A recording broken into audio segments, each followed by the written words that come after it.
நீங்கள் கேட்டுக்கொண்டிருப்பது HelpAge India Thamaraikulam முதியோர் கிராமத்தில் இருந்து ஒலிக்கும் கடல்வாணி. இந்த நிகழ்ச்சி மூத்த குடிமக்கள் தயாரித்து வழங்கும் அனுபவம். நிகழ்ச்சியை தொகுத்து வழங்குபவர்கள் national institute of social defence, ministry of social justice and empowerment, government of India மற்றும் மீடியா ஃபார் கம்யூனிட்டி ஃபவுண்டேஷன். மேலும் ஹெல்பேஜ் இந்தியா கடலூர் ப்ராஜெக்ட் தலைவர் திரு வேணுகோபால் ராமலிங்கம், ஹெல்பேஜ் இந்தியா கடலூர் இயக்குனர் டாக்டர் திரு சத்யபாபு மற்றும் Kadalvani radio technical person Thiru Manojkumar.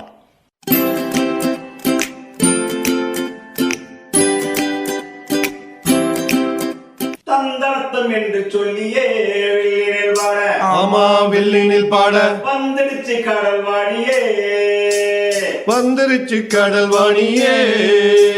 நல்ல நல்ல கருத்துக்களா நாங்களும் தினமும் பாட, நாங்களும் தினமும் பாட, சொல்ல வந்த கருத்துக்களா நீங்களும் தினமும் கேட்க, நீங்களும் தினமும் கேட்க. வந்துடுச்சு கடல்வாணியே, வந்துருச்சு கடல்வாணியே.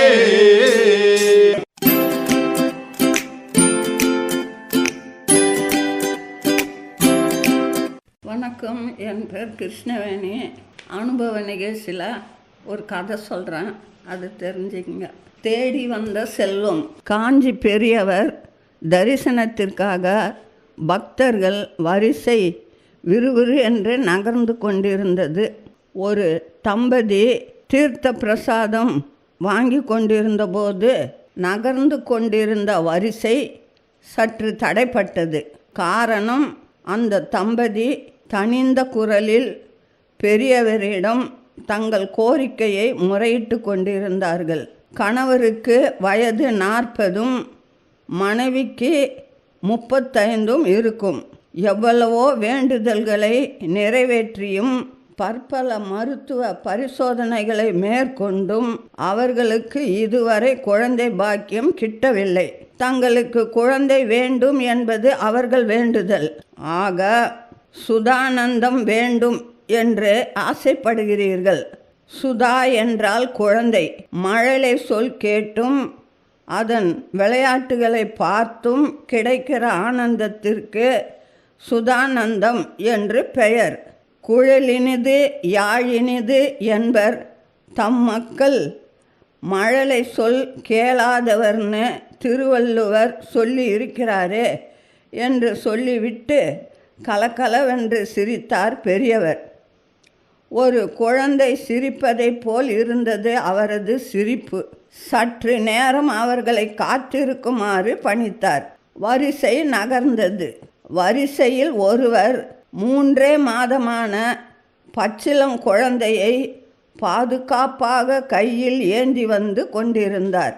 அவர் சுவாமிகள் முன்னிலையில் குழந்தையை வைத்துவிட்டு சொன்னார், நான் பெரிய குடும்பஸ்தன், 5 குழந்தைகள். இந்த குழந்தை பக்கத்து போர்ஷன் தம்பதியின் ஆண் குழந்தை. அவர்கள் அண்மையில் விபத்தில் காலமாகிவிட்டார்கள். இந்த குழந்தை மட்டும் தப்பிவிட்டது. இறந்தவர்கள் காதல் திருமணம் செய்தவர்கள் என்பதால் இரு தரப்பு பெற்றோரும் இந்த குழந்தையை ஏற்க மறுத்துவிட்டனர். எனக்கு இந்த குழந்தையையும் வளர்க்கும் அளவு வசதி இல்லை. சுவாமிகள் தான் இந்த பிரச்சனைக்கு தீர்வு சொல்ல வேண்டும். கலகலவென்று தன் தெய்வீக சிரிப்பை உதிர்த்த பெரியவர் தள்ளி நின்ற தம்பதியை அழைத்தார். நீங்கள் கேட்ட பாக்கியத்தை பகவான் உடனே கொடுத்து விட்டார், பார்த்தீர்களா? இது உங்கள் வீட்டில் வளர வேண்டிய குழந்தை. நீங்கள் பெற்ற குழந்தைதான் இது. இவரிடமிருந்து பெற்றுக்கொள்கிறீர்களே, அப்போது பெற்ற குழந்தை என்றுதானே அர்த்தமாகிறது. எங்கோ பிறந்து இன்று நீங்கள் என்னை தேடி வந்த நேரத்தில் சரியாக இது உங்களை நாடி வந்திருக்கிறது. அனாதை குழந்தையை அன்பு காட்டி வளர்த்தால் 100 அஸ்வமேத யாகம் செய்ததற்கு சமானம். அத்தனை புண்ணியம். இந்த குழந்தை சங்கர பிரசாதம் என்பதால் சங்கரன் என்று பெயர் வைத்து உங்கள் குழந்தையாக வளர்த்து வாருங்கள் என்றார் பெரியவர். தொடர்ந்து பேசிய சங்கரன் என்ற பெயர் வைத்தாலும் கூப்பிடும்போது சங்கு என கூப்பிடுவார்கள். தெரியுமோ? விஷ்ணு கையில் சங்கு உள்ளது அல்லவா?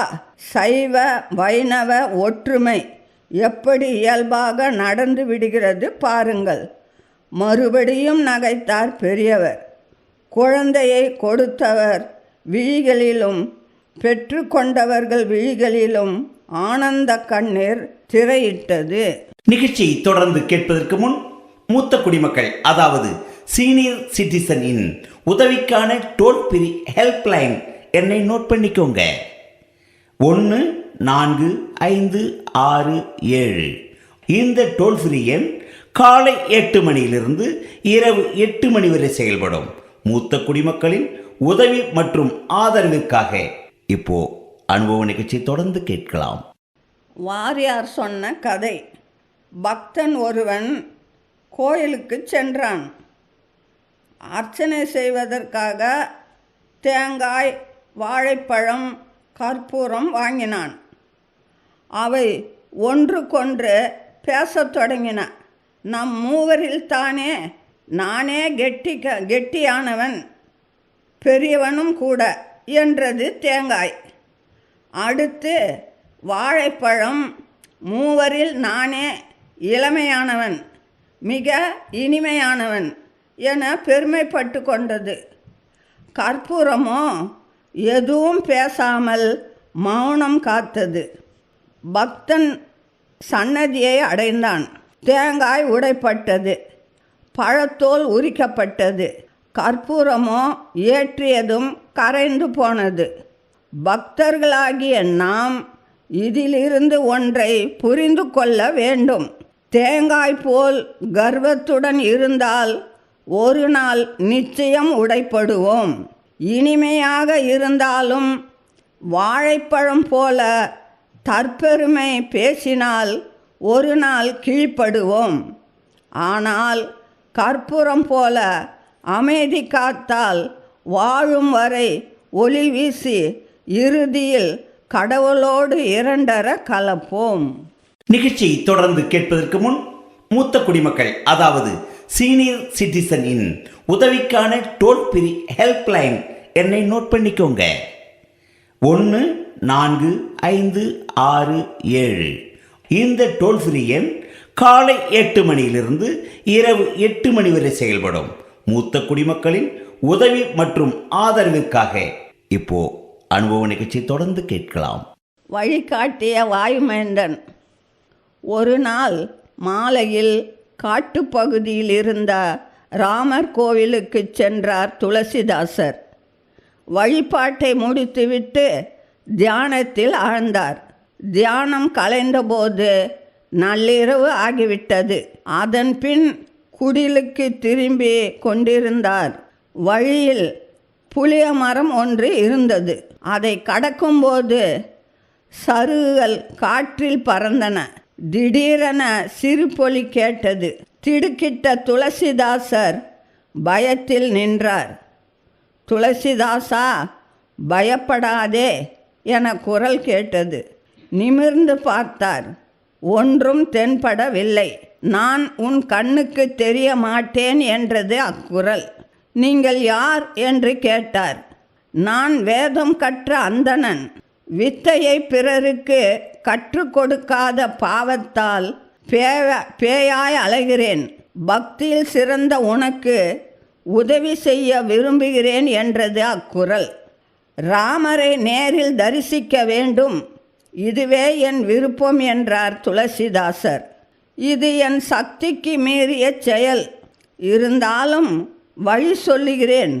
நாராயணசேத்திரம் என்னும் ஊரில் இராமாயண கதா காலட்சேபம் நடக்கிறது. முதியவர் வடிவில் அனுமன் அங்கு வருகிறார். அவரை கண்டால் விருப்பம் நிறைவேறும் என பதிலளித்தது. வழிகாட்டியதற்கு நன்றி என்ற துளசிதாசர் புறப்பட்டார். மறுநாள் நாராயணசேத்திரம் சென்றபோது ராம பட்டாபிஷேக வர்ணனை நடந்தது. துளசிதாசர் அங்குள்ள கூட்டத்தில் முதியவர் ஒவ்வொருவராக நோட்டமிட்டார். கட்டுமஸ்தான தேகத்துடன் ஒருவர் இருப்பதை கண்டார். இவர்தான் ராமபக்தரான அனுமன் என மனதில் பட்டது. கூட்டம் கலைந்ததும் துளசிதாசர் அவரை பின்தொடர்ந்தார். அவரின் காலை பிடித்து, அஞ்சனை மைந்தரே, என் மீது இரக்கம் காட்டுங்கள், ராம தரிசனத்திற்கு வழிகாட்டுங்கள் என வேண்டினார். ஆசி அளித்த முதியவர் சித்திரகுகைக்கு சென்று தங்கினால் ராம தரிசனம் கிடைக்கும் என்று சொல்லி மறைந்தார். அங்கிருந்து துளசிதாசர் காமத்கிரி மலைப்பகுதியில் உள்ள சித்திரகுகைக்கு சென்றார். அங்கு குடில் அமைத்து ராமனை வழிபட்டு வர தொடங்கினார். ஒரு நாள் கனவில் தோன்றி, துளசிதாசா, நாளை உனக்கு ராம தரிசனம் கிடைக்கும் என ஆசி அளித்தார் அனுமன். மறுநாள் அதிகாலையிலேயே ராமனின் வரவுக்காக காத்திருந்தார். சந்தன கட்டையை அரைத்து சந்தன குழம்பு தயாரித்து வைத்திருந்தார். சூரியோதய நேரத்தில் கையில் வில்லும் தோளில் அம்புமாக சிறுவனாக ராமன் வந்தார். மெய் மறந்தார் துளசிதாசர். எனக்கு சந்தனத்தை திலகம் இடுவீர்களா என்று கேட்டான் சிறுவன். சந்தனத்தை சிறுவனின் கன்னங்களில் தடவிய துளசிதாசர் விரலால் நெற்றியில் திலகம் இட்டார். சிறிது நேரம் அவருடன் விளையாடி மகிழ்ந்தார் ராமர். இதற்கு பின்னரே ராம சரிதமானஸ் என்னும் காவியத்தை துளசிதாசர் எழுத தொடங்கினார்.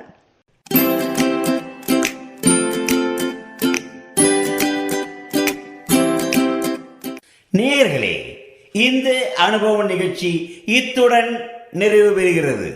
உங்களிடமிருந்து விடைபெறுவதற்கு முன் மூத்த குடிமக்களின், அதாவது சீனியர் சிட்டிசனின் உதவிக்கான டோல் ஃப்ரீ ஹெல்ப்லைன் எண்ணை உங்களுக்கு ஞாபகப்படுத்துகின்றேன். 145667. இந்த டோல் ஃப்ரீ எண் காலை 8 மணியிலிருந்து இரவு 8 மணி வரை செயல்படும். மீண்டும் அடுத்த அனுபவ நிகழ்ச்சியில் சந்திப்போம். நன்றி, வணக்கம்.